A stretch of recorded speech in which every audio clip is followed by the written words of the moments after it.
Tengo que explicar con respecto al recto cuál es el mecanismo. El mecanismo de captación es el mismo. Hay músculo liso, hay músculo estriado en los esfínteres y muchas veces ustedes van a ver en uno de sus reportes, en muchos tal vez, en que decimos hay un foco en el recto sin correlación con el CT, sin abnormalidad en el CT. Y seguramente es inflamatorio, puede ser tumoral. Y lo que recomendamos es mirar. En otras épocas nosotros mismos mirábamos, hoy en día se lo mandan al cirujano digestivo o gastroenterólogo para que le hagan anoscopia y de pronto sigmoidoscopia. Pero las causas más frecuentes de captación en el recto son inflamación, hemorroides, aunque no lo crean, por eso es importante que nos digan lo que crean que va a ser un falso positivo, abscesos y, aunque parezca increíble, una práctica de toilette bastante agresiva va a causar, en la mañana del PET va a causar aumento en la captación. En el área rectal lo que sí buscamos son los ganglios perirectales en esta área, o en la región de la obturadora.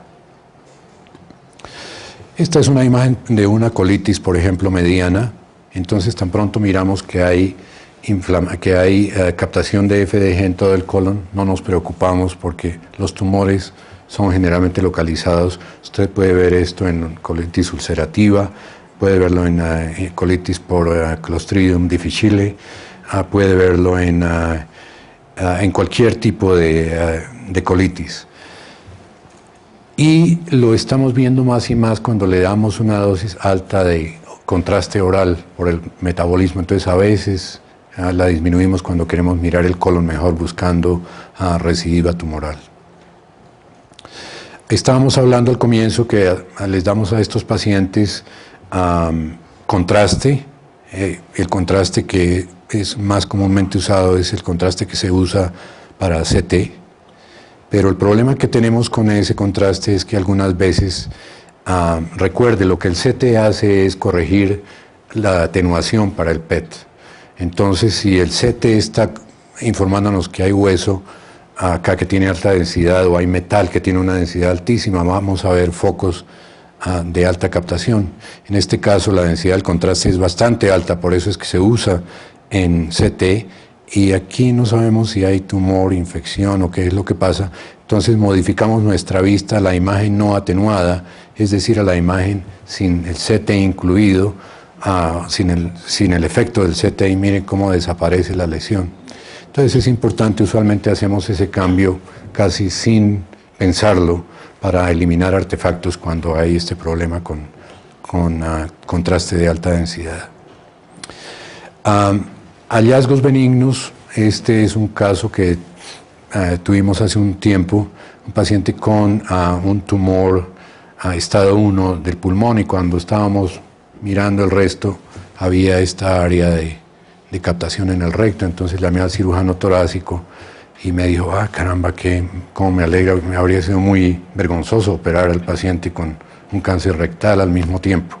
Entonces ese mismo día le hicieron rectoscopia, no era cáncer rectal, pero era un absceso pararectal. En ese caso no podemos diferenciar porque ambos están hirviendo de metabolismo, pero es muy importante para nosotros saber todo ese tipo de patología, porque así mismo podemos darle una interpretación más inteligente.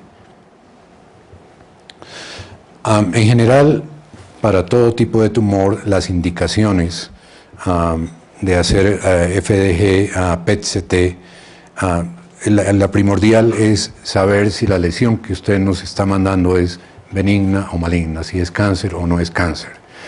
Si hablamos de planeamiento de la estrategia inicial o planeamiento de la estrategia subsecuente, si es que el paciente está en seguimiento, por ejemplo, por cáncer del colon y el antígeno carcinoembriónico se subió y el CT es negativo, entonces es indicación para nosotros para hacerle una FDG PET-CT.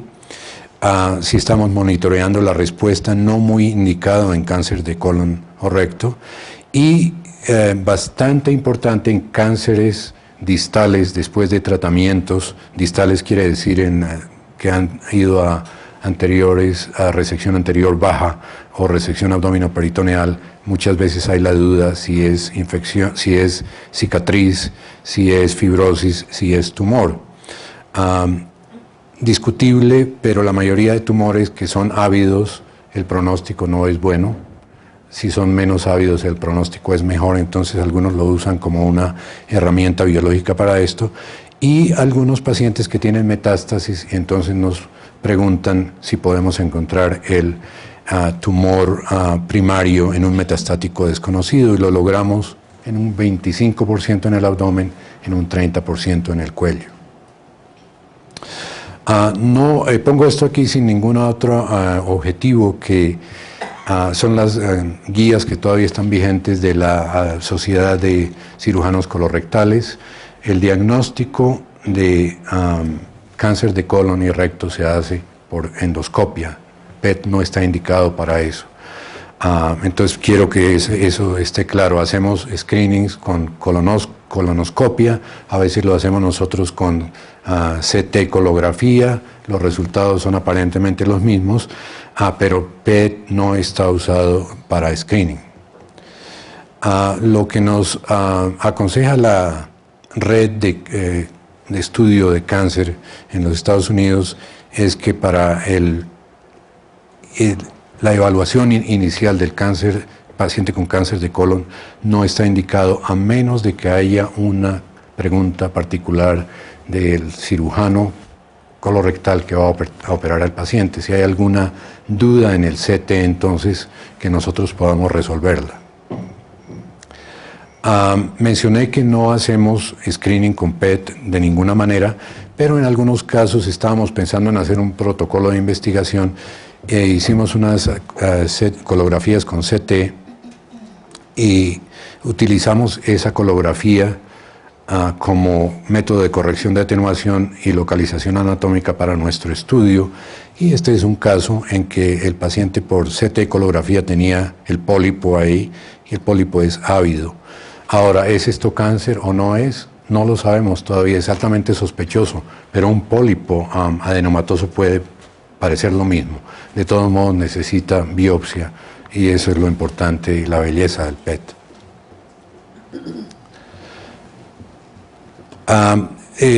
Uno de los otros usos es para saber si el tumor con que el cirujano está trabajando es apropiado para hacer resección o no. Entonces, por ejemplo, si hay un tumor localizado en el colon y no hay evidencia de metástasis, una vez más no lo utilizamos, pero si hay alguna pregunta en particular, si hay algún ganglio linfático, si hay algo en el pulmón, entonces lo utilizamos para aclarar esa respuesta. En este caso, vean ustedes, esto no es cáncer, el paciente habían hecho una laminectomía, y esto es instrumentos metálicos, tornillos, y vean el problema que hay con la atenuación, con la corrección de atenuación, y si usted cambia sus imágenes para no corregidas, desaparece. Entonces eso explica que en todos estos casos usualmente tenemos que lidiar con ese problema.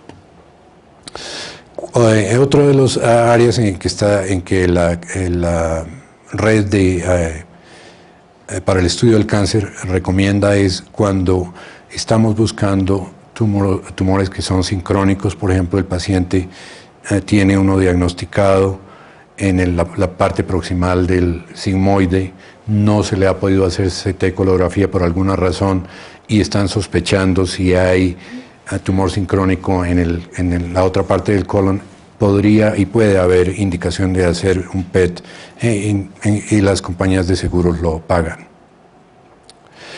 Y esta es una de las indicaciones más clásicas. Si el paciente está siendo seguido después de operarlo y hay una elevación inesperada del antígeno carcinoembriónico sin evidencia colonoscópica o de CT, entonces nos llaman a averiguar a ver si hay lesiones que son ávidas para el FDG, y si las encontramos con seguridad porque el carcinoma antiembriónico está alto, Entonces el PET-CT es muy beneficioso en ese caso. El escenario clínico bastante frecuente es un paciente que tiene un tumor primario, que tiene metástasis hepáticas demostradas y el cirujano quiere operar.